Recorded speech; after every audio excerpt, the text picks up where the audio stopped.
당장 한국에 축하 서한을 보내게. 엔비디아 젠슨왕 CEO가 직접 지시했습니다. CNN은 대서특필했고 월스트리트는 경악했습니다. 70년간 일본이 독점하던 핵심 기술, 전 세계가 불가능이라 단언했던 그 기술. 그런데 한국은 단 6개월 만에 해냈습니다. 불과 6개월 전 일본은 이렇게 말했습니다. 한국은 굶겨봐야 주인이 누구인지 알게 될 거야. 일본 최대 반도체 소재 기업 임원이 실제로 한 말입니다. 70년간 전 세계를 지배해온 그들의 오만함, 대체 어떻게 무너졌을까요? 저는 캘리포니아 샌프란시스코에 위치한 반도체 전략 컨설팅 펌 넥서스 인사이트의 수석 고문 아서 벤스라고 합니다.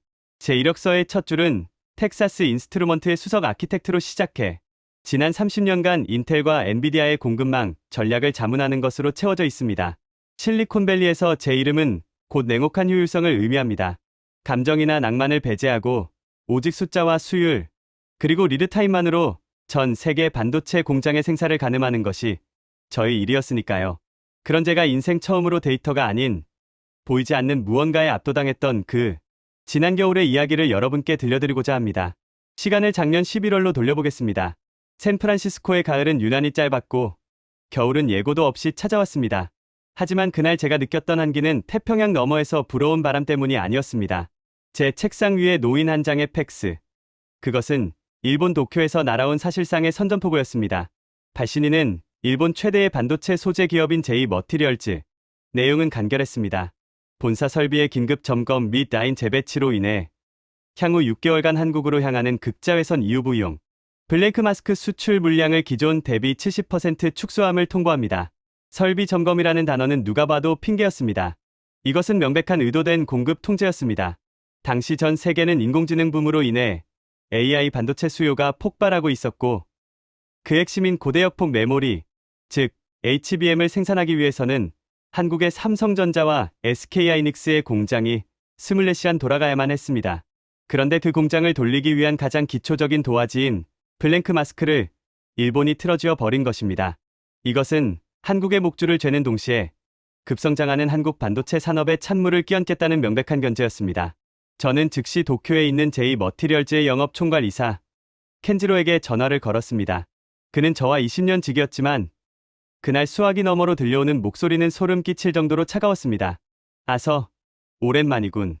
목소리가 다급해 보여. 켄지로, 이게 무슨 짓인가?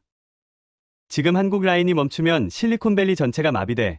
애플, 구글, 엔비디아의 신제품 출시가 줄줄이 밀릴 거라고. 진정하게 친구, 우리는 그저 품질 관리를 위해 잠시 숨 고르기를 하는 것뿐이야. 그리고 솔직히 말해서 한국 친구들이 요즘 너무 기고만장하지 않나? 기술의 원천이 어디에 있는지 가끔 잊어버리는 것 같아서 말이야. 켄지로는 웃고 있었습니다. 그는 이 상황을 즐기고 있었던 겁니다. 그의 말 속에는 뼈있는 오만함이 가득했습니다. 한국은 그저 일본이 내려준 기술을 바탕으로 열심히 기계를 돌리는 조립 공장에 불과하다는 뿌리 깊은 우월감이 깔려 있었습니다. 그들은 굶겨봐야 주인이 누구인지 알게 될 거야. 아서, 자네도 알잖아. 기초과학이 없는 나라는 사상누각이라는 걸. 한국이 아무리 날고 기어도 우리 일본의 소재 없이는 반도체 칩 하나도 제대로 못 만들어. 전화를 끊고 난 뒤 저는 씁쓸했지만 그의 말에 반박할 수 없었습니다. 인정하기 싫었지만 그것이 냉정한 현실이었기 때문입니다. 제 보고서에는 항상 한국의 위험 요소 1순위로 취약한 소재 공급망이 적혀 있었습니다. 한국 엔지니어들의 손기술이 좋다는 건 인정하지만 나노미터 단위의 오차를 제어하는 소재 기술은 수십 년간 축적된 화학적 데이터베이스 없이는 불가능한 영역입니다. 일본이 70년 동안 쌓아 올린 그 거대한 장벽을 한국이 단기간에 넘는다는 건 물리적으로 불가능하다고 판단했습니다. 며칠 뒤 실리콘밸리의 빅테크 기업들은 패닉에 빠졌습니다. 엔비디아의 구매 담당 부사장이 제 사무실로 찾아와 책상을 내리치며 고함을 질렀습니다. 아서, 당장 대안을 내놓으시오. 한국 공장이 멈추면 우리 주가는 반토막이 난다고. 대체제가 전혀 없는 건가? 유감스럽게도 그렇습니다. 현재 EUV용 블랭크 마스크의 95%는 일본산입니다. 나머지도 독일제인데 품질이 떨어져서 최신 공정에는 쓸 수 없습니다. 그럼 어쩌라는 거야? 한국에 가서 무슨 수라도 써봐. 그들이 숨겨둔 재고라도 털어오란 말이야. 그렇게 저는 반강제로 한국행 비행기 표를 끊어야 했습니다. 해결책을 찾으러 가는 출장이 아니었습니다. 사실상 한국 반도체의 사망 선고를 확인하고 실리콘밸리의 피해를 최소화하기 위한 사후 처리반이나 다름없었습니다. 짐을 싸면서도 제 머릿속은 온통 비관적인 데이터들로 가득했습니다. 한국의 중소기업들이 국산화를 시도하고 있다는 소문은 들었지만 저는 그저 코웃음을 쳤습니다. 일본이 1조 원을 들여 10년 걸려 만든 걸 한국의 이름 없는 중소기업이 해내겠다고? 그건 용기가 아니라 무지에서 오는 오만이었습니다. 샌프란시스코 공항의 라운지에서 저는 창밖의 비행기를 바라보며 켄지로가 했던 말을 다시 떠올렸습니다. 한국은 주인을 알아봐야 한다. 기분이 나빴지만 동의할 수밖에 없는 제 자신이 싫었습니다. 저는 한국인들의 성실함을 좋아했습니다. 하지만 성실함만으로 기술의 격차를 메울 수는 없습니다. 비행기 안에서 저는 최신 보고서를 다시 읽었습니다. 한국 평택에 있는 에스텍이라는 기업이 국산화 프로젝트를 진행 중이라는 짧은 메모가 있었습니다. 직원 수 300명 남짓한 중소기업. 매출액은 제2머티리얼즈의 100분의 1도 안 되는 수준. 저는 한숨을 내쉬며 펜으로 그 기업의 이름 위에 붉은 줄을 그었습니다. 가능성 없음. 시간 낭비. 그것이 제가 한국에 도착하기 전 내린 최종 결론이었습니다. 하지만 인천공항에 착륙했을 때 저는 공기의 질감이 다르다는 것을 느꼈습니다. 보통의 비즈니스 출장이라면 느껴졌어야 할 활기 대신 마치 전쟁터로 떠나는 군인들의 눈빛 같은 비장함이 공항 전체를 감싸고 있었습니다. 입국장 텔레비전에서는 연일 일본의 수출 규제 뉴스가 흘러나오고 있었고 사람들의 표정에는 두려움보다는 알 수 없는 분노와 결기가 서려 있었습니다. 저는 마중 나온 삼성전자 직원의 안내를 받아 곧바로 평택으로 향했습니다. 차 창밖으로 보이는 한국의 풍경은 잿빛 겨울 하늘 아래 얼어붙어 있었습니다. 하지만 그 차가운 풍경 속에서 저는 미처 알지 못했습니다. 저 얼어붙은 땅 아래에서 이미 뜨거운 마그마가 끓어오르고 있었다는 사실을 말이죠. 그리고 제가 무시하며 붉은 줄을 그었던 그 작은 중소기업 에스텍이 전 세계를 뒤흔들 태풍의 눈이 되리라는 것을 그때는 상상조차 하지 못했습니다. 차가 평택의 거대한 반도체 단지로 들어서자 웅장한 공장들의 굴뚝에서 하얀 수증기가 뿜어져 나오고 있었습니다. 겉보기에는 평화로워 보였지만 저는 알고 있었습니다. 저 수증기가 멈추는 순간 전 세계 경제가 멈춘다는 것을. 그리고 그 시한폭탄의 타이머는 이미 돌아가고 있었습니다. 제 주머니 속 휴대폰이 진동했습니다. 켄지로의 메시지였습니다. 아서, 한국에 도착했나? 헛고생하지 말고 돌아와. 죽은 자식 불알 만지기라고 한국 속담에 그런 말이 있다더군. 저는 휴대폰을 꺼버렸습니다. 그리고 운전기사에게 행선지를 변경하자고 말했습니다. 삼성 본사가 아니었습니다. 저는 제 눈으로 직접 확인하고 싶었습니다. 도대체 어떤 사람들이기에 이 무모한 싸움을 시작했는지. 기사님, 에스텍 연구소로 갑시다. 그렇게 저는 제 인생을 송두리째 바꿀 운명의 장소로 발을 내디뎠습니다. 그곳에서 저를 기다리고 있던 것은 제 오만한 편견을 산산조각 내버릴 한 남자와의 만남이었습니다. 평택의 겨울바람은 캘리포니아의 그것과는 차원이 달랐습니다. 살을 내는 듯한 날카로운 칼바람이 코트깃을 파고들었고 차창 밖으로 보이는 풍경은 온통 무채색이었습니다. 거대한 삼성전자 평택 캠퍼스가 마치 공상과학 영화에 나오는 우주선처럼 웅장한 위용을 뽐내며 서 있었지만 그 주변을 감싸고 있는 공기는 무겁게 가라앉아 있었습니다. 세계 최대 규모의 반도체 생산 라인, 소위 P1, P2라고 불리는 공장들의 굴뚝에서는 여전히 하얀 수증기가 피어오르고 있었지만 제 눈에는 그것이 마치 거인의 마지막 거친 숨소리처럼 위태로워 보였습니다. 제가 탄 검은색 세단이 대로를 벗어나 좁은 2차선 도로로 접어들자 화려한 대기업의 건물들은 사라지고 낡고 투박한 중소기업 단지가 나타났습니다. 도로 곳곳에는 파이거나 갈라진 흔적이 있었고 화물 트럭들이 뿜어내는 매연이 시야를 흐렸습니다. 에스텍. 제가 찾아가는 그곳은 이 거친 공단 구석에 웅크리고 있었습니다. 도착해서 마주한 에스텍의 사옥은 제 예상보다 더 초라했습니다. 페인트가 벗겨진 회색 콘크리트 3층 건물. 입구에는 기술보국이라는 촌스러운 슬로건이 적힌 현수막이 바람에 펄럭이고 있었습니다. 이런 곳에서 EUV 블랭크 마스크를 만든다고? 미치지 않고서야. 저는 헛웃음을 삼키며 차에서 내렸습니다. 삼성의 최첨단 클린룸은 먼지 한 톨도 허용하지 않는 클래스 1 수준의 청정구역입니다. 그런데 그 핵심 소재를 공급하겠다는 회사가 이런 낡은 창고 같은 곳이라니. 이것은 다윗과 골리앗의 싸움조차 되지 못했습니다. 다윗에게는 돌멩이라도 있었지만 이들에게는 아무것도 없어 보였으니까요. 건물 안으로 들어서자 훅 끼쳐오는 것은 소독약 냄새와 오래된 기계가 돌아가며 내는 기름 냄새, 그리고 컵라면, 국물 냄새가 뒤섞인 묘한 악취였습니다. 로비는 말이 로비지. 각종 박스와 서류 뭉치들이 산더미처럼 쌓여 있어 발 디딜 틈조차 없었습니다. 정장을 입은 사람은 저뿐이었습니다. 낡은 슬리퍼를 끌며 뛰어다니는 연구원들은 저를 유령보듯 스쳐 지나갔습니다. 그들의 눈은 퀭했고 머리는 며칠째 감지 못한 듯 떡이 져 있었습니다. 마치 패배가 확정된 전투를 앞둔 병사들처럼 그들에게서는 지독한 피로와 절박함이 묻어났습니다. 아서 벤스 씨 되십니까? 기다리고 있었습니다. 안내를 받아 들어간 곳은 CTO, 즉 최고 기술 경영자의 사무실이었습니다. 문을 열자마자 자욱한 담배 연기 대신 화이트보드를 가득 채운 복잡한 화학식들이 저를 반겼습니다. 그리고 그 한가운데 낡은 회전 의자에 등을 돌리고 앉아 현미경을 들여다보고 있는 남자가 있었습니다. 한석진 박사, 에스텍의 연구소장이자 이 무모한 프로젝트의 지휘자. 멀리서 오셨군요. 차라도 한 잔 내드려야 하는데 보시다시피 지금 물 끓일 시간도 없어서요. 그가 천천히 의자를 돌려 저를 마주 보았습니다. 50살은 좋게 넘어 보이는 나이였지만 안경 너머로 번뜩이는 눈빛만은 20대 청년처럼 날카로웠습니다. 하지만 그의 하얀 가운 소매 끝은 시커먼 시약 얼룩으로 지저분했고 손끝에는 반창고가 덕지덕지 붙어 있었습니다. 실리콘밸리의 세련된 임원들과는 정반대에 거칠고 투박한 현장 냄새가 진동하는 사람이었습니다. 저는 자리에 앉지도 않고 바로 본론을 꺼냈습니다. 예의를 차리기에는 시간이 너무 아까웠습니다.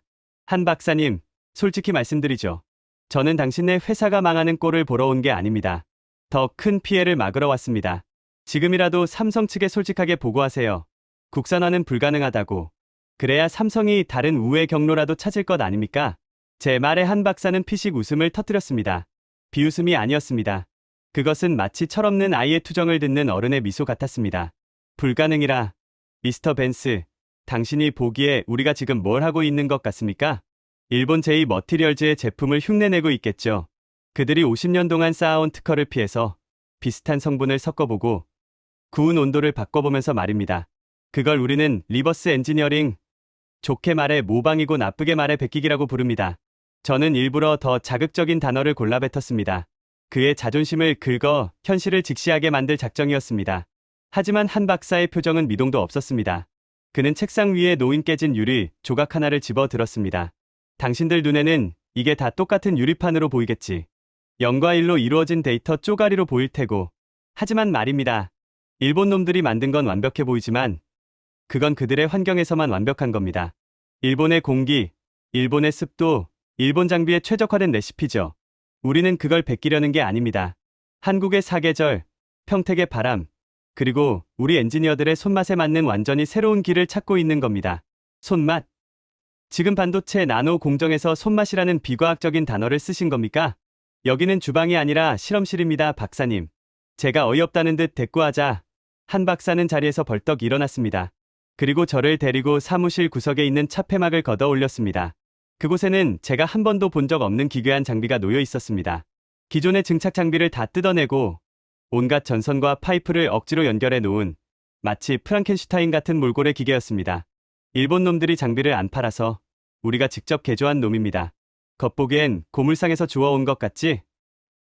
하지만 이 녀석이 뱉어내는 데이터는 일본 최신 장비보다 더 정직해. 우리는 지금 99%가 아니라 99.999%의 싸움을 하고 있습니다. 그 0.001%의 차이는 기계가 만드는 게 아니라 사람이 만드는 겁니다. 그의 목소리에는 서리빨 같은 결기가 서려 있었습니다. 저는 그 기괴한 장비를 멍하니 바라보았습니다. 이론적으로는 절대 작동해서는 안 되는 구조였습니다. 배관의 각도도 챔버의 크기도 교과서와는 달랐습니다. 그런데 모니터에 찍히는 파형은 놀랍도록 안정적으로 뛰고 있었습니다. 마치 죽어가는 환자의 심장을 억지로 뛰게 만드는 제세동기처럼 그 장비는 필사적으로 돌아가고 있었습니다. 미스터 벤스, 당신네 미국 사람들은 효율을 따지지. 일본 사람들은 매뉴얼을 따지고. 근데 우리 한국 사람들은 뭘 따지는지 아십니까? 한 박사가 제 눈을 똑바로 쳐다보며 물었습니다.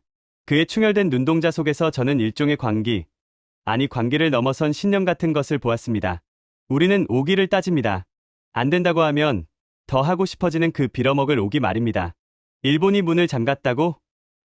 그럼 우리는 벽을 부수고 나가면 됩니다. 그 순간 저는 등줄기에 소름이 돋았습니다. 바깥 날씨 때문이 아니었습니다. 이 허름한 공장, 먼지 나는 복도, 촌스러운 가운을 입은 사람들 사이에서 느껴지는 뜨거운 에너지 때문이었습니다. 그것은 제가 실리콘밸리의 쾌적한 에어컨 바람 속에서는 단 한 번도 느껴보지 못한 종류의 열기였습니다. 하지만 열정만으로 물리학의 법칙을 거스를 수는 없는 법입니다. 저는 냉정을 되찾으려 애썼습니다. 감정에 휘둘리면 안 된다. 데이터는 거짓말을 하지 않는다. 좋습니다.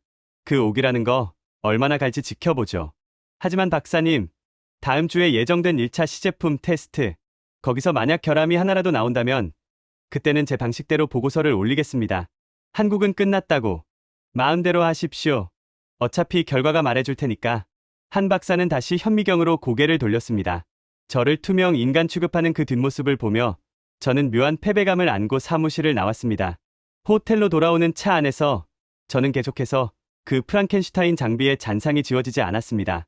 말도 안 되는 설계였습니다. 그런데 왜 그 기계가 돌아가는 소리가 제 심장 박동과 비슷하게 들렸던 걸까요? 그날 밤 평택에는 폭설이 내렸습니다. 세상 모든 것을 하얗게 덮어버리는 눈이었습니다.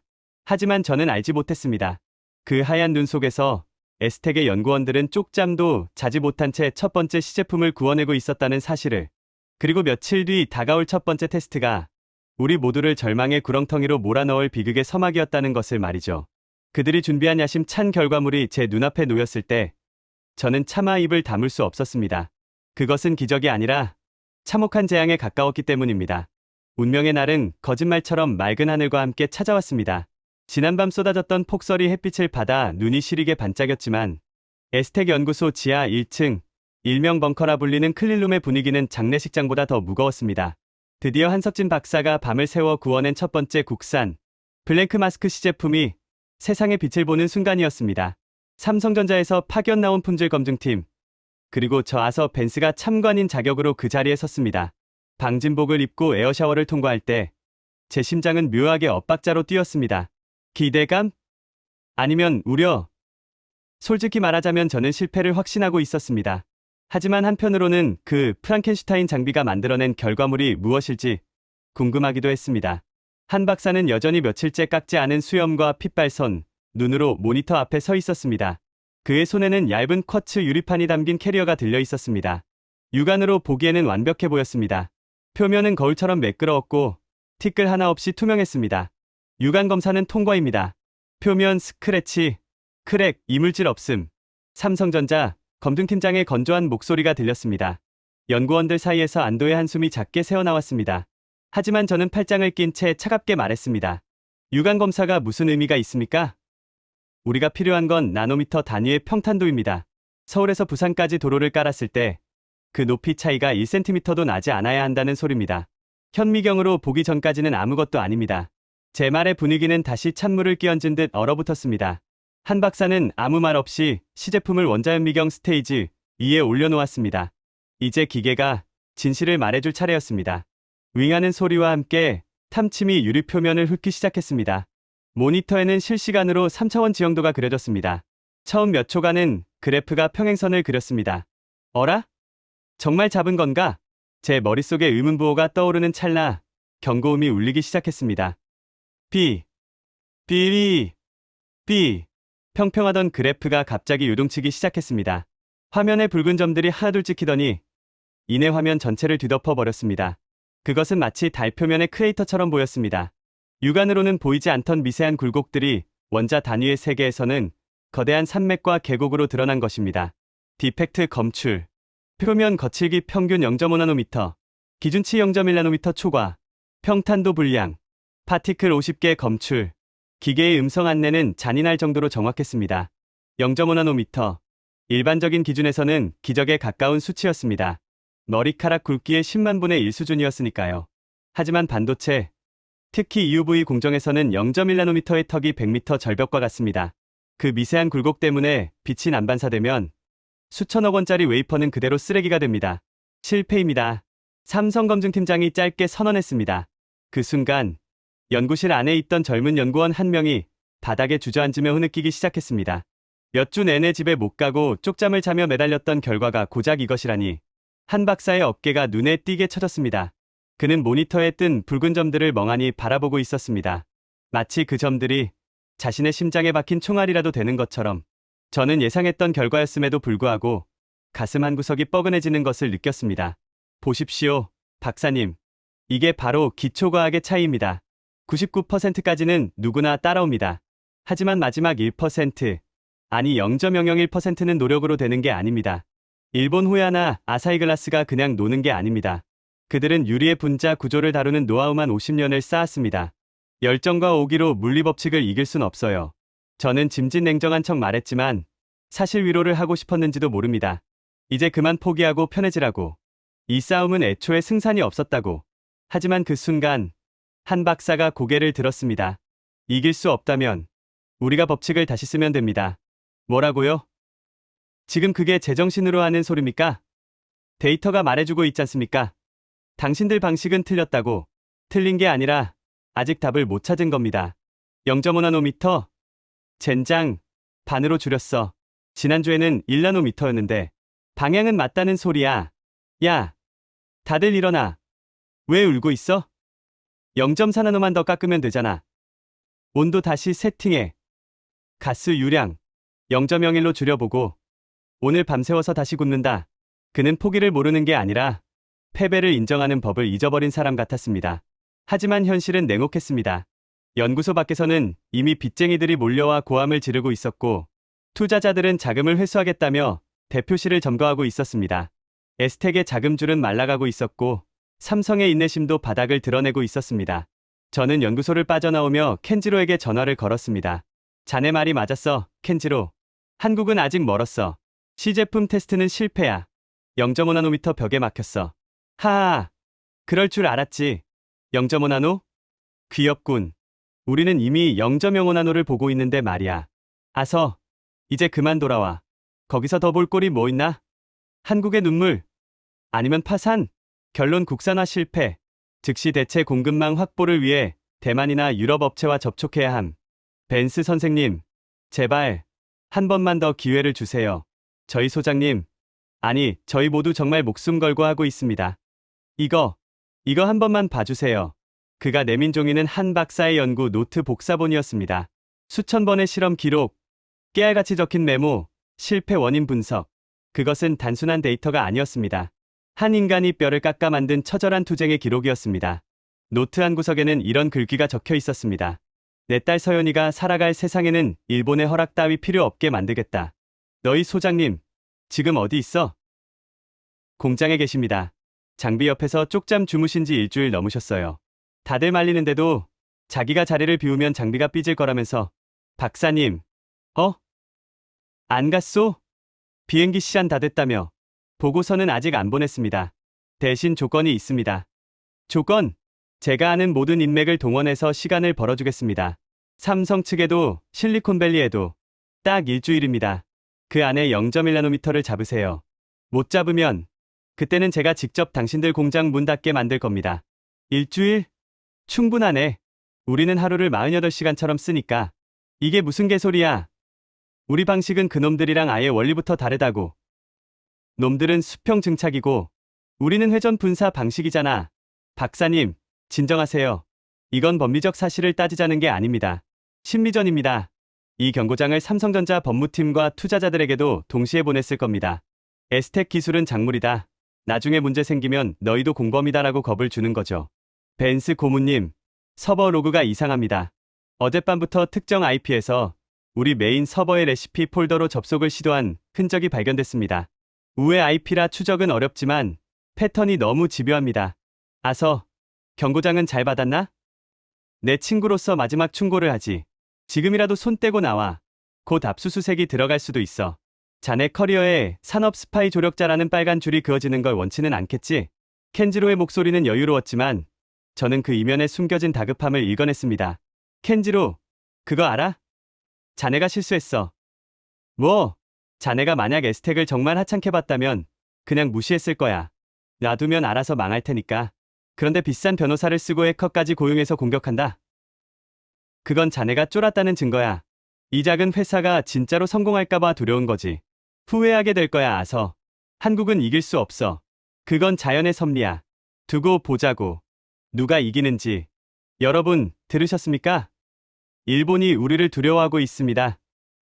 세계 1위 기업이 고작 직원 300명인 우리를 무서워해서 비열한 수를 쓰고 있다고요. 이건 우리가 지금 정답을 향해 가고 있다는 가장 확실한 증거입니다. 말 한번 잘하네. 양키가 아니라 한국 사람 다 됐구만. 온도를 1도만 높여도 타버리고 1도만 낮추면 결정이 뭉쳐버려요. 이건 화학의 영역이 아닙니다. 신의 영역이에요. 과학으로 안 되면 경험한테 물어봐야지. 경험이라뇨? 지금 우리보다 이 장비를 많이 다뤄본 사람이 어디 있습니까? 있어. 반도체는 아니지만 평생 유리를 깎고 다듬어서 거울을 만들어 온 노인네가 한 명 있지. 한 박사가 말한 인물은 이병국. 과거 브라운관 텔레비전 시절 유리 가공의 명장으로 불렸던 사람이었습니다. 하지만 지금은 은퇴해서 시골에서 농사를 짓고 있다고 했습니다.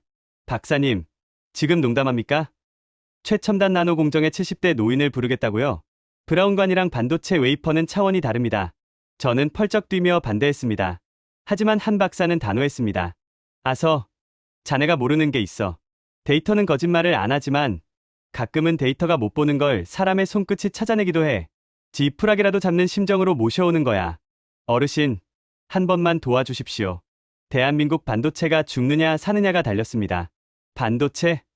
난 그런 거 몰라. 근데 유리가 울고 있다는 소리는 들리는구먼. 벤스 고문님, 이게 정말 도움이 될까요? 저희는 지금 나노미터 단위의 평탄도를 잡고 있습니다. 옹기 굳는 가마터가 아니라고요. 어르신, 이게 저희가 만든 물건입니다. 기계는 완벽하다고 하는데 자꾸 표면이 거칠게 나옵니다. 데이터상으로는 온도가 균일한데 결과물은 울퉁불퉁합니다. 유리가 춥다잖아. 네, 춥다니요. 지금 내부 온도가 섭씨 800도입니다. 유리가 녹기 직전인데요. 속은 뜨거운데 겉이 시리다고. 자네들, 겨울에 아랫목은 뜨끈한데 위풍이 세면 어때? 몸살 나지? 이 유리도 지금 몸살을 앓고 있어. 그러니까 표면이 소름 돋은 것처럼 일어나는 거야. 가운데 불은 좀 줄이고 저기 가장자리 쪽 바람구멍 있지? 거기를 좀 막아봐. 그리고 식힐 때 급하게 식히지 말고 뜸을 좀 들여. 아기 재우듯이 천천히 해봐. 어르신 말씀대로 해. 소장님. 그러다 결정 다 깨집니다. 지금까지 해서 안 됐잖아. 깨져도 내가 책임질 테니까 시키는 대로 세팅값 바꿔.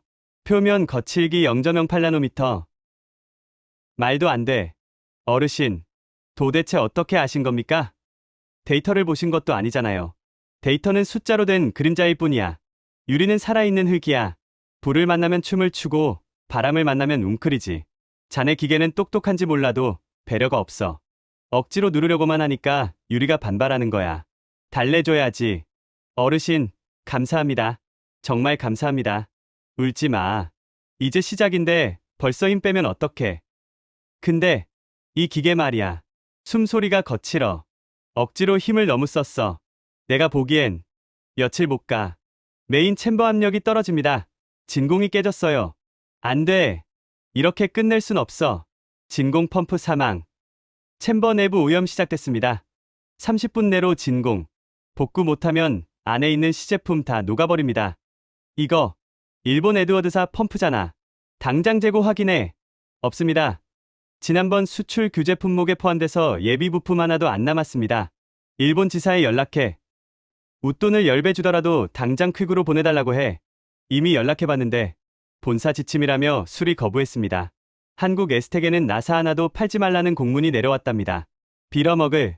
한 박사가 스패너를 바닥에 내동댕이 쳤습니다. 쇳소리가 텅 빈 공장에 공허하게 울렸습니다. 삼성전자에 약속한 최종 샘플 납품 시한은 1월 18일 오전 9시. 지금 시각은 1월 15일 새벽 3시. 정확히 78시간 남았습니다. 하지만 핵심 부품이 없으면 장비는 고철 덩어리일 뿐입니다. 여기서 포기하면 에스텍은 위약금 소송으로 공중분해될 것이고 한국 반도체의 국산화 꿈은 영원히 수정될 것이 뻔했습니다. 모두가 고개를 떨구고 있을 때 구석에 서 있던 이병국 명장이 조용히 입을 열었습니다. 없으면 만들면 되지. 뭘 그리 호들갑이야. 어르신, 이건 정밀 기계의 부품입니다. 쇠 깎아서 만드는 농기구가 아니라고요. 공차가 마이크로미터 단위입니다. 설계도도 없이 이걸 어떻게 만듭니까? 연구원이 울먹이며 대꾸했습니다. 하지만 명장은 휘어진 샤프트를 집어들고 요리조리 살펴보더니 말했습니다. 쇠는 다 똑같은 쇠야. 모양만 맞추면 돌아가. 여기 근처에 내 옛날 제자가 하는 공장이 하나 있어. 거기로 가자. 지푸라기라도 잡는 심정이란 게 이런 걸까요? 우리는 휘어진 부품을 떼어내 트럭에 싣고 새벽길을 달렸습니다. 도착한 곳은 평택 외곽의 허름한 정밀 가공업체. 대성 정밀이라는 간판이 달린 작은 공장이었습니다. 셔터가 내려진 공장 문을 두드리자 잠옷바람에 죽는 사내가 나왔습니다. 아이고, 스승님. 이 새벽에 어쩐 일이십니까? 철수야, 이거 좀 깎자. 급하다. 이 명장은 다짜고짜 부품을 사내에게 내밀었습니다. 사내, 김 사장은 부품을 보더니 난색을 보였습니다. 스승님, 이건 특수합금 같은데요. 그리고 도면도 없이 이걸 어떻게? 그때 한 박사가 나섰습니다. 제가 그립니다. 지금 당장. 한 박사는 공장 바닥에 종이 박스를 찢어 펼쳐놓고 주머니에서 볼펜을 꺼내 미친 듯이 도면을 그리기 시작했습니다. 그의 머릿속에는 장비의 모든 부품도가 3D CAD처럼 저장되어 있었습니다. 치수 하나, 각도 하나까지 거침없이 그려나가는 그의 손놀림은 경이로웠습니다. 저는 옆에서 휴대폰 조명을 비추며 그 광경을 지켜봤습니다. 세계 최첨단 반도체 부품의 설계도가 찢어진 박스 위에 그려지고 있다니, 실리콘밸리에서는 상상도 할 수 없는 원시적이지만 가장 처절한 엔지니어링이었습니다. 자, 여기 공차는 플러스 마이너스 0.005mm, 재질은 여기 있는 것 중에 제일 강한 걸로 써주세요. 김 사장은 도면을 받아들고는 씩 웃었습니다. 0.005라. 까다롭네. 근데 스승님 부탁이니 해봐야죠. 얘들아, 다 일어나. 기계 돌려. 새벽 4시, 잠자던 공장의 선반과 밀링 머신이 요란한 소리를 내며 돌아가기 시작했습니다. 에스텍의 연구원들과 대성정밀의 기술자들이 한데 엉켜 쇠를 깎고 다듬고 측정했습니다. 저도 가만히 있을 수 없었습니다. 와이셔츠 소매를 걷어붙이고 깎여나온 쇳가루를 치우고 절사규를 부어주며 보조 역할을 했습니다.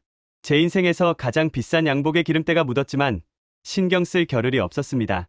시간은 무섭게 흘러갔습니다. 첫 번째 가공품은 치수가 맞지 않아 폐기. 두 번째는 열 처리 과정에서 균열이 생겨 실패. 안 됩니다.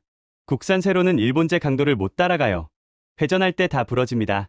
김 사장이 땀을 뻘뻘 흘리며 고개를 저었습니다. 24시간이 지났습니다. 남은 시간 48시간. 그때 소식을 듣고 달려온 인근 시화공단의 다른 사장님들이 트럭을 몰고 나타났습니다. 야, 우리 집에 독일제 특수강 남은 거 있어. 그거 써봐. 열 처리는 우리 집이 전문이야. 내가 구워줄게. 누가 연락한 것도 아니었습니다.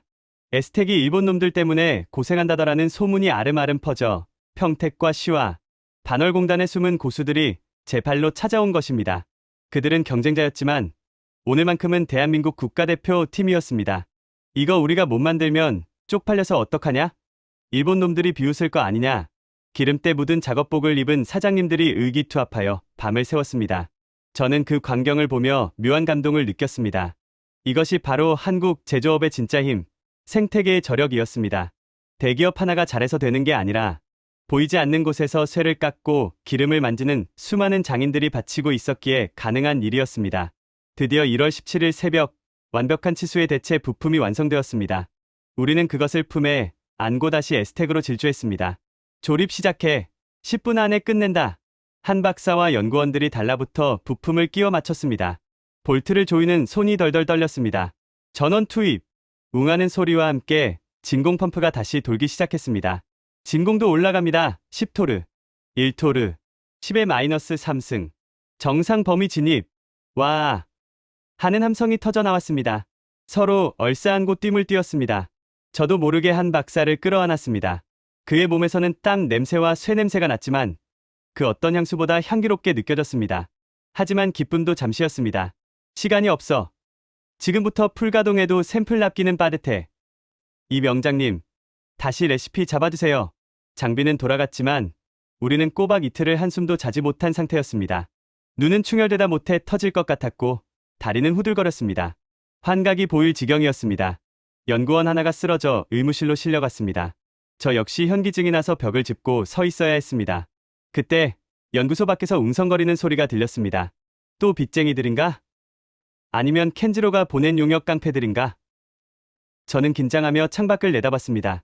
하지만 제 눈에 들어온 것은 전혀 예상치 못한 풍경이었습니다. 연구소 정문 앞에 수십 명의 사람들이 모여 있었습니다. 촛불을 든 사람, 피켓을 든 사람. 그들은 시위대가 아니었습니다. 아빠 힘내세요. 우리가 있잖아요. 대한민국 기술 독립, 에스텍을 응원합니다. 따뜻한 밥 드시고 힘내세요.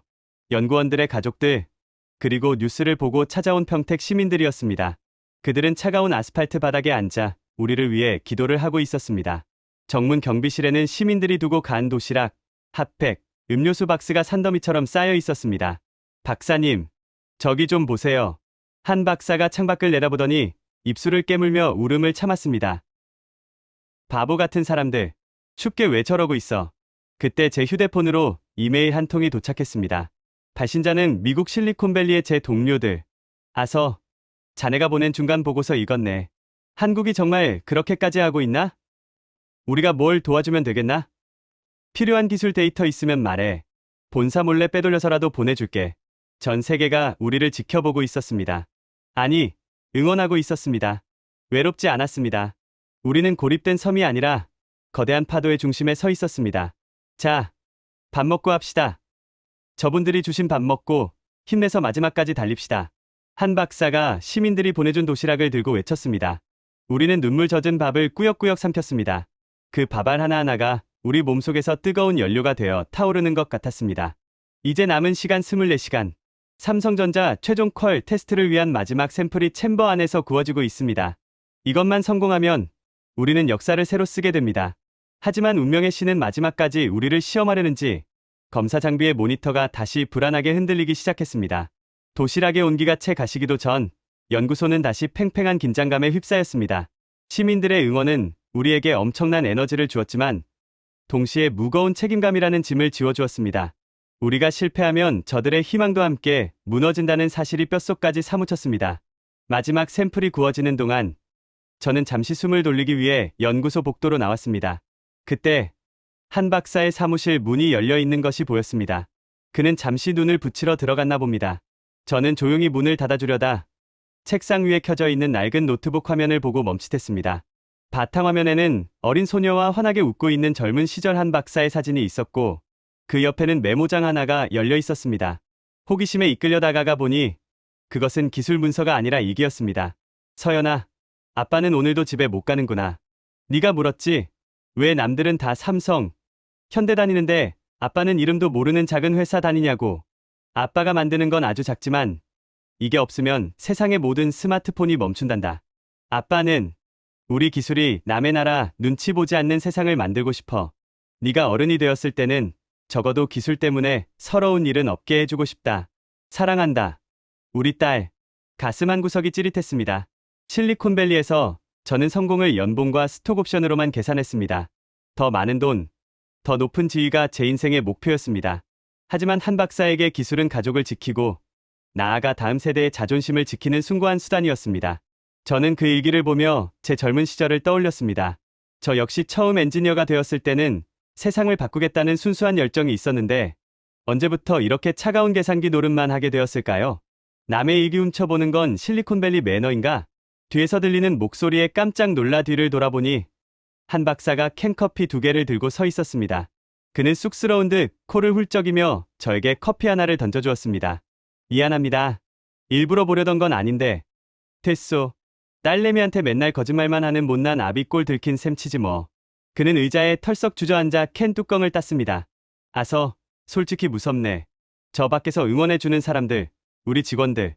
내가 만약 실패하면 저 눈빛들을 어떻게 감당해야 할지. 그의 손이 미세하게 떨리고 있었습니다. 강철 같던 리더의 인간적인 민낯을 마주한 순간이었습니다. 저는 난생 처음으로 클라이언트가 아닌 친구로서 그에게 다가갔습니다. 한 박사님, 당신은 혼자가 아닙니다. 저도 있고, 이 명장님도 있고, 저 밖에 시민들도 있습니다. 그리고 무엇보다 저는 제 가슴을 가리켰습니다. 제 안에 잠들어 있던 엔지니어의 심장을 당신이 다시 뛰게 만들었습니다. 실패하더라도 우리는 이미 많은 것을 이겼습니다. 한 박사는 잠시 저를 멍하니 바라보다가 피식 웃으며 건배를 제의했습니다. 땡큐, 미스터 벤스. 아니, 아서, 치어스. 한. 우리의 캔커피가 깡 하고 부딪히는 소리가 작은 울림을 만들어냈습니다. 그 짧은 순간 우리는 국경과 언어를 초월한 진한 동지애를 느꼈습니다. 그때였습니다. 연구실 인터폰이 요란하게 울렸습니다. 소장님, 샘플 나왔습니다. 지금 바로 검사실로 오셔야 합니다. 우리는 동시에 자리를 박차고 일어났습니다. 드디어 심판의 시간. 이 샘플이 삼성전자의 최종 퀄 테스트를 통과할 자격이 있는지 확인하는 마지막 내부 검증이었습니다. 검사실에는 이병국 명장을 비롯한 모든 연구원이 모여 있었습니다. 긴장감 때문에 숨조차 크게 쉬기 힘들었습니다. 갓 나온 블랙 마스크는 영롱한 보랏빛을 띠고 있었습니다. 육안으로는 완벽해 보였습니다. 하지만 우리는 압니다. 악마는 디테일에 있다는 것을. 한 박사가 떨리는 손으로 샘플을 측정 장비에 넣었습니다. 측정 시작. 모니터의 그래프가 움직이기 시작했습니다. 1차 표면 거칠기 통과, 2차 평탄도 통과, 3차 결함 검사. 모두가 마른 침을 삼켰습니다. 붉은 점이 하나라도 찍히면 끝입니다. 그래프는 믿을 수 없을 정도로 평평한 직선을 그리며 나아갔습니다.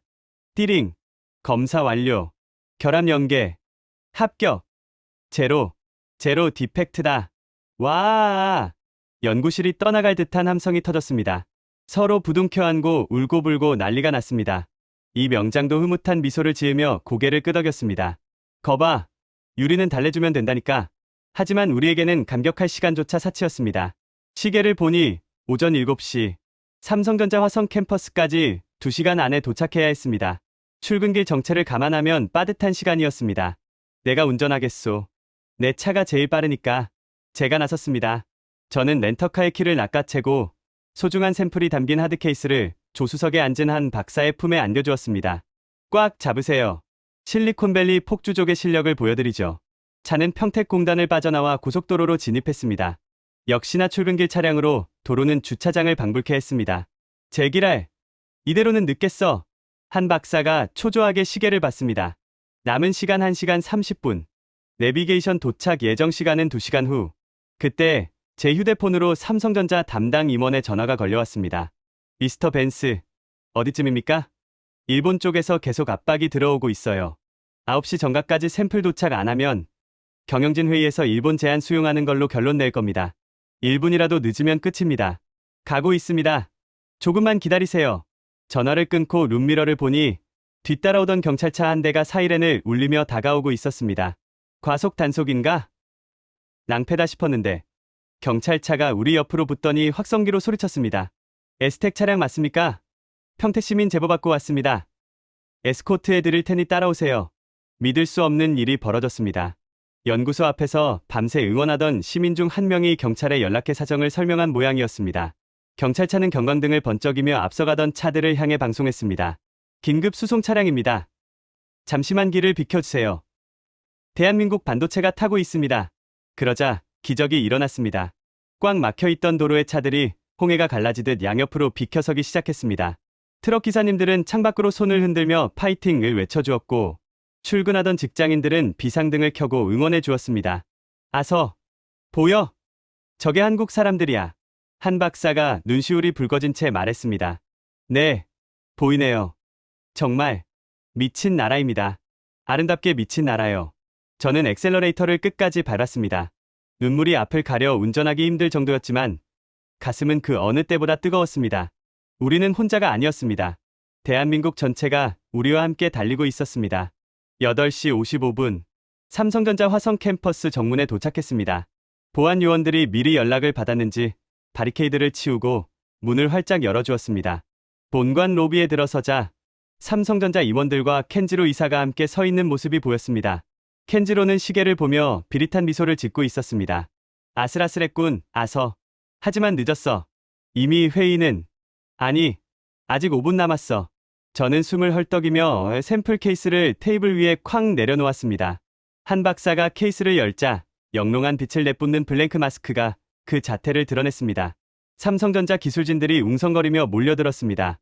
자, 이게 우리의 대답이다, 켄지로. 어디 한번 평가해 보시지.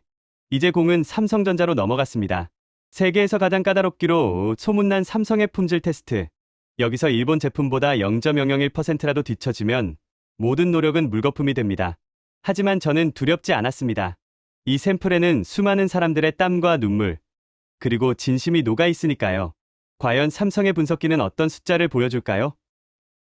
켄지로의 얼굴에서 웃음기를 지워버릴 수 있을까요? 삼성전자 화성 캠퍼스의 평가 분석실. 이곳은 반도체 소재의 생사를 가르는 최종 심판장입니다. 통유리 너머로 삼성의 수석 엔지니어들이 분주하게 움직이는 모습이 보였습니다. 저와 한석진 박사, 그리고 켄지로 이사와 일본 측 기술진은 대기실의 대형 모니터를 통해 실시간 분석 데이터를 지켜보고 있었습니다. 분위기는 살얼음판 같았습니다. 켄지로는 여유로운 척 다리를 꼬고 앉아 있었지만 찻잔을 쥔 그의 손끝이 미세하게 떨리는 것을 저는 놓치지 않았습니다. 그 역시 직감하고 있었던 겁니다. 우리가 가져온 물건이 예사롭지 않다는 것을. 아서, 자네가 가져온 그 샘플, 겉보기엔 그럴싸해 보이지만 내부는 다를 거야. 알잖아? 내구성 테스트에서 10번도 못 버티고 깨질 거라는 거. 켄지로가 비아냥거렸습니다. 하지만 저는 대답 대신 모니터를 가리켰습니다. 말보다 숫자로 얘기하지, 켄지로. 화면의 첫 번째 테스트 항목인 투과율, 그래프가 뜨기 시작했습니다. 극자회선을 얼마나 손실 없이 반사하고 투과시키느냐가 관건입니다. 일본산 최고급 제품의 기준 투과율은 90%. 그래프의 붉은 선이 서서히 올라갔습니다. 88%, 89%, 90%, 90% 도달했습니다. 삼성 엔지니어의 멘트가 흘러나왔습니다. 일본 기술진들이 웅성거렸습니다. 하지만 그래프는 멈추지 않았습니다. 91%, 91.4%, 그리고 마침내 92.1%에서 멈췄습니다. 뭐야? 92.1%라고? 센서 오류 아니야? 켄지로가 자리에서 벌떡 일어났습니다. 2%포인트 차이는 반도체 생산성에서 20% 이상의 효율 차이를 만들어내는 엄청난 격차입니다. 한 박사가 나지막이 말했습니다. 이 명장님 비법 덕분이야. 유리의 숨결을 살리니까 빛이 더 잘 통하는 거지. 하지만 이건 시작에 불과했습니다. 진짜 승부처는 결함 빌도 테스트였습니다. 웨이퍼 한 장에 수백억 개의 회로를 그리는데 점 하나라도 잘못 찍히면 칩 전체가 불량이 됩니다. 삼성의 기준은 제로 디펙트. 말 그대로 결함이 0이어야 합니다. 검사 장비가 초고속으로 샘플 표면을 스캔하기 시작했습니다. 화면에는 녹색 불빛이 깜빡이며 진행 상황을 알렸습니다. 10%, 20%, 50%. 아직까지 결함 발견 없음. 침묵이 흐르는 대기실에는 에어컨 돌아가는 소리만 들렸습니다. 제 심장 박동 소리가 켄지로에게 들릴까봐 숨조차 크게 쉴 수 없었습니다. 90%, 95%, 99%. 그때 경고음이 울렸습니다. 삐! 결함 의심 구간 발견. 심장이 덜컥 내려앉았습니다. 켄지로의 입가에 묘한 안도감이 스쳤습니다. 거봐! 역시 안 된다니까. 99%까지 잘해봐야 소용없어. 마지막 하나가 문제지. 한 박사는 입술을 피가 나도록 깨물며 주먹을 꽉 쥐었습니다. 아니야. 그럴 리 없어. 우리가 어떻게 만들었는데. 삼성기술팀장이 마이크를 잡았습니다. 정밀 재검사 진행하겠습니다. 확대 배율 100만 배. 화면이 확대되었습니다. 문제의 지점이 클로즈업 되었습니다. 검은 점 하나가 보였습니다. 아! 탄식이 흘러나왔습니다. 끝난 건가? 정말 이대로 무너지는 건가? 하지만 기술팀장의 목소리가 다시 들렸습니다. 잠깐만요. 이거 소재 결함이 아닙니다. 외부 먼지입니다. 에어건으로 불어내겠습니다. 치익하는 소리와 함께 화면 속 검은 점이 사라졌습니다. 단순한 먼지였습니다. 소재 자체의 흠집이 아니라 이동 중에 묻은 먼지 한 톨이었던 것입니다. 결함 제거 확인. 최종 판정. 제로 디펙트. 합격입니다. 그 순간 한 박사는 의자에 고개를 파묻고 흐느끼기 시작했습니다. 소리 없는 오열이었습니다. 저는 그의 떨리는 어깨를 감싸 안았습니다. 켄지로는 믿을 수 없다는 듯 모니터를 멍하니 바라보다가 거칠게 넥타이를 풀며 대기실을 나가버렸습니다. 그의 뒷모습은 패배자의 그것이었습니다. 하지만 아직 마지막 관문이 남아 있었습니다. 바로 내구성 테스트. 실제로 노광 장비 안에서 수천 번의 열 충격을 견뎌야 합니다. 켄지로가 말했던 대로 일본산보다 강도가 약하면 몇 번 쓰지도 못하고 깨질 수도 있습니다. 삼성 경영진은 신중했습니다. 수치상으로는 완벽하지만 실제 라인에서 버틸지는 미지수입니다. 바로 양산 라인에 투입해서 24시간 연속 가동 테스트를 진행하겠습니다. 여기서 문제 생기면 전량 폐기입니다. 또다시 24시간의 피 말리는 기다림이 시작되었습니다. 하지만 이번에는 분위기가 달랐습니다. 에스텍 연구원들뿐만 아니라 삼성의 엔지니어들도 우리를 응원하고 있었습니다. 박사님, 걱정 마세요. 수치가 워낙 좋아서 무조건 버틸 겁니다. 저희가 밤새 모니터링하겠습니다. 식사라도 하고 오세요. 대기업과 중소기업의 경계가 무너지는 순간이었습니다. 우리는 모두 대한민국 엔지니어라는 이름 아래 하나가 되었습니다. 그날 밤, 저는 한 박사와 함께 회사 근처 순대국밥집에 갔습니다. 며칠 만에 먹는 따뜻한 밥인지 기억도 나지 않았습니다. 아서, 자네 순대 먹을 줄 아나? 한국 생활 한 달이면 순대 정도는 기본이죠. 깍두기 국물도 부어 먹습니다. 제 말에 한 박사가 껄껄 웃었습니다.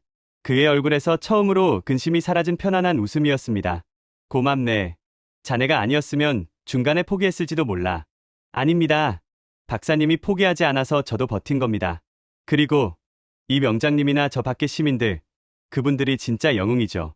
우리는 소주잔을 기울이며 지난 겨울의 사투를 회상했습니다. 차가운 멸시와 비웃음, 절망적인 데이터, 그리고 기적 같은 반전들. 그것은 한 편의 드라마였습니다. 다음 날 아침, 테스트 종료 10분을 남겨두고 삼성전자 부사장실로 호출되었습니다. 켄지로 이사도 와 있었습니다. 그는 밤새 한숨도 못 잤는지 눈이 퀭했습니다. 부사장이 무거운 표정으로 입을 열었습니다. 결과가 나왔습니다. 그는 서류 2장을 테이블 위에 올려놓았습니다. 하나는 에스텍, 하나는 일본 제2 머티리얼즈의 성적표였습니다. 결론부터 말씀드리죠. 에스텍 제품의 내구성이 일본산 대비 1.5배 우수한 것으로 확인되었습니다. 뭐라고요? 1.5배? 말도 안 돼. 우리가 50년을 연구했는데 어떻게 고작 몇 달 만에? 켄지로가 소리쳤습니다. 부사장은 차분하게 설명했습니다. EUV 공정은 열이 많이 발생합니다. 일본 제품은 열을 견디려고 강하게만 만들어서 오히려 미세한 균열이 생기는데 에스텍 제품은 유연합니다. 열을 받으면 미세하게 늘어났다가 식으면 다시 원상복구되는 보골력이 뛰어납니다.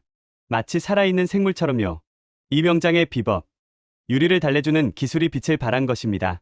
강한 것은 부러지지만 부드러운 것은 부러지지 않는다는 진리가 최첨단 반도체에서도 증명된 것입니다. 따라서 삼성전자는 에스텍을 제일 공급사로 선정하고 향후 5년간 장기 공급 계약을 체결하겠습니다. 땅땅땅.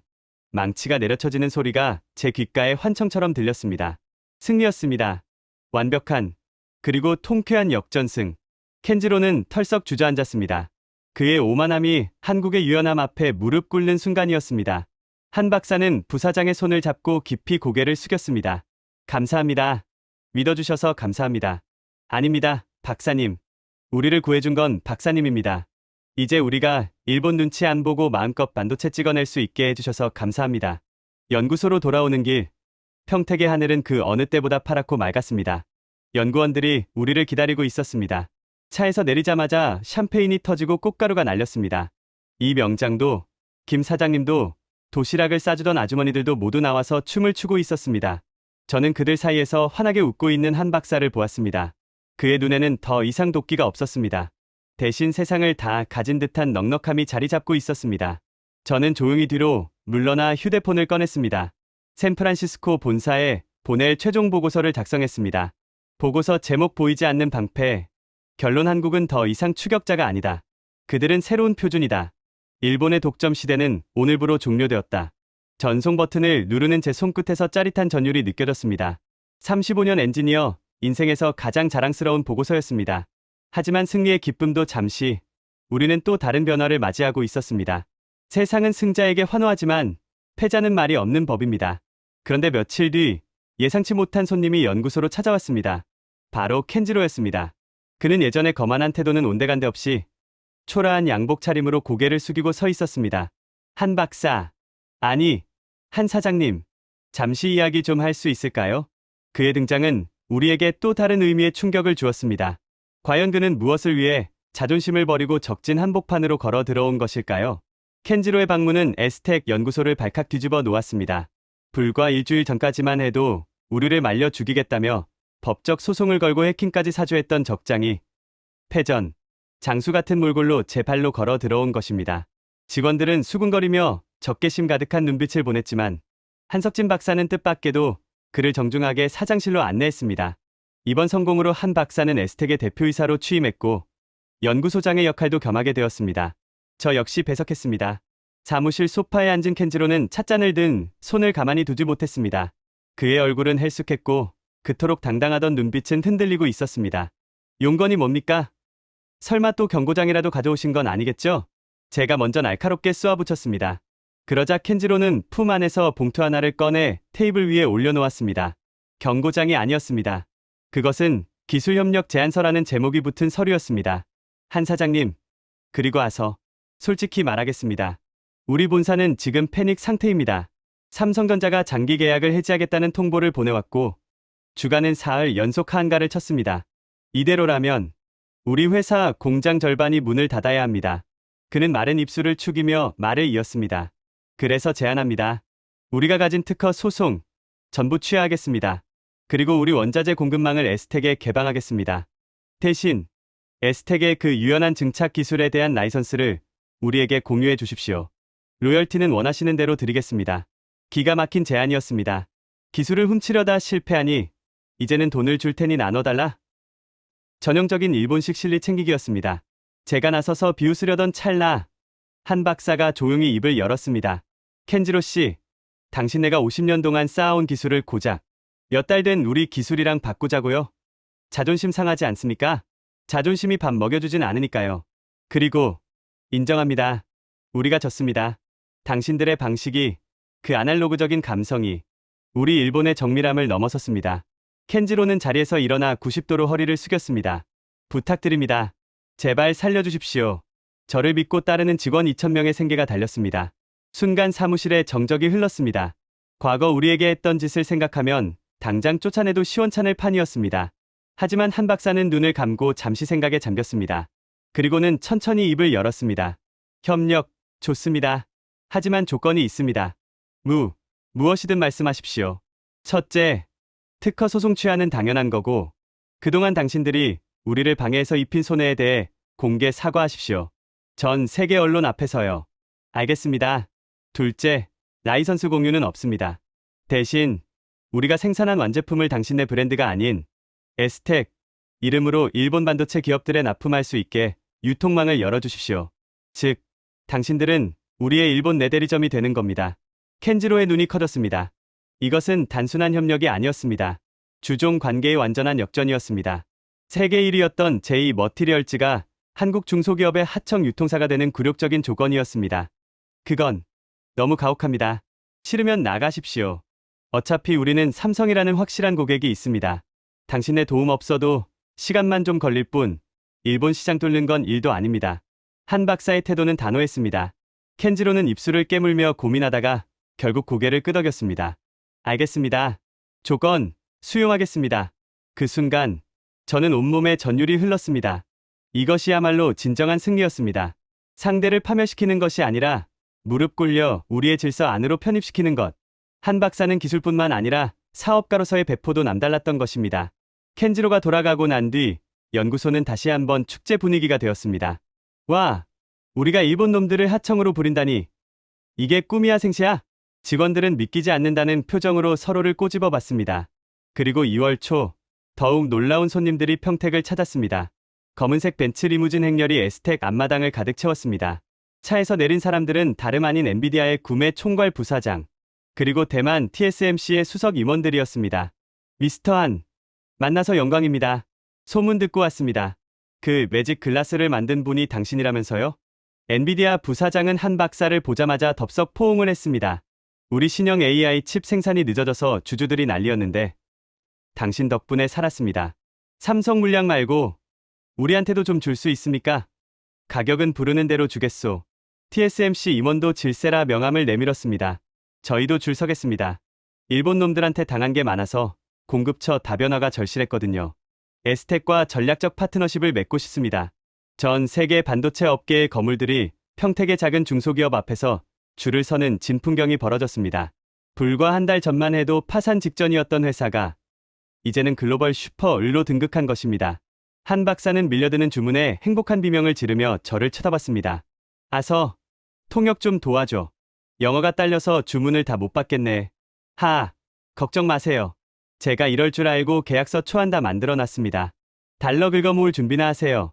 우리는 그날 밤늦게까지 계약서를 검토했습니다. 숫자가 너무 커서 현실감이 없을 정도였습니다. 한 박사는 계약서에 서명할 때마다 손을 떨었습니다.